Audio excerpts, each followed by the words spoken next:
റോഡിലുണ്ടാകുന്ന കുണ്ടും കുഴിയൊക്കെ കാരണം ടൂ വീലറും ചെറിയ വണ്ടികളൊക്കെ അതിനകത്ത് വീണ് അപകടം ഉണ്ടായ സമയത്ത് കുണ്ടും കുഴി അടയ്ക്കാനുള്ള ഏറ്റവും ലേറ്റസ്റ്റ് ടെക്നോളജി ആയിട്ട് നമ്മുടെ സംവിധാനങ്ങൾ ഇറങ്ങിയിട്ടുണ്ട്.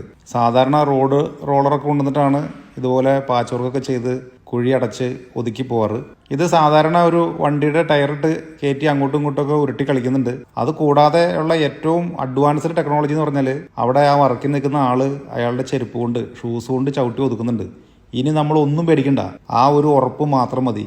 ധൈര്യമായിട്ട് ആളുകൾക്ക് ഇനി ഈ റോഡിൽ കൂടെ വണ്ടി ഓടിച്ച് മുന്നോട്ട് പോകാം. കാരണം ലോകത്തിലേക്ക് ഏറ്റവും മികച്ച ടെക്നോളജികൾ എപ്പോഴും കണ്ടെത്തി, മറ്റ് രാജ്യങ്ങളിൽ, യൂറോപ്യൻ രാജ്യങ്ങളിൽ പോലും ഇല്ലാത്ത പല ടെക്നോളജികളും പോയി കണ്ടെത്തി നമ്മുടെ നാട്ടിൽ ഇംപ്ലിമെന്റ് ചെയ്യുന്നതുകൊണ്ടാണ് നമ്മളെപ്പോഴും നമ്പർ 1 ആകുന്നത്. അതല്ലാതെ വെറുതെ വിളിക്കുന്നൊന്നല്ല. മറ്റുള്ള സ്റ്റേറ്റിലുള്ള ആളുകളും മറ്റുള്ള രാജ്യത്തുള്ള ആളുകളും മറ്റുള്ള ഗ്രഹങ്ങളിലുള്ള ആളുകൾ പോലും നമ്മുടെ ഈ കൊച്ചു സംസ്ഥാനത്തെ നമ്പർ 1 എന്ന് വിളിക്കുന്നത് വെറുതെയല്ല. ഇതുപോലെയുള്ള മറ്റാരും ചെയ്യാത്ത, മറ്റ് ഈ ലോകത്ത് ഒരിടത്തും ഇതുവരെ കണ്ടുപിടിക്കാത്ത, അതല്ലെങ്കിൽ ആരും ചെയ്യാൻ ധൈര്യപ്പെടാത്ത അത്തരത്തിലുള്ള അതിനൂതന സാങ്കേതിക വിദ്യകൾ നമ്മൾ പ്രയോഗിക്കുന്നുകൊണ്ടാണ് നമ്മൾ നമ്പർ 1 ആയിട്ട് മാറുന്നത്. ഇതുപോലെയുള്ള പുതിയ അഡ്വാൻസ്ഡ് ആയിട്ടുള്ള ടെക്നോളജി വെച്ചിട്ടുള്ള നിർമ്മാണ പ്രവർത്തനങ്ങൾ ഇനിയും തുടരണം. ഈ ഭരണം, വളരണം ഈ നാട്.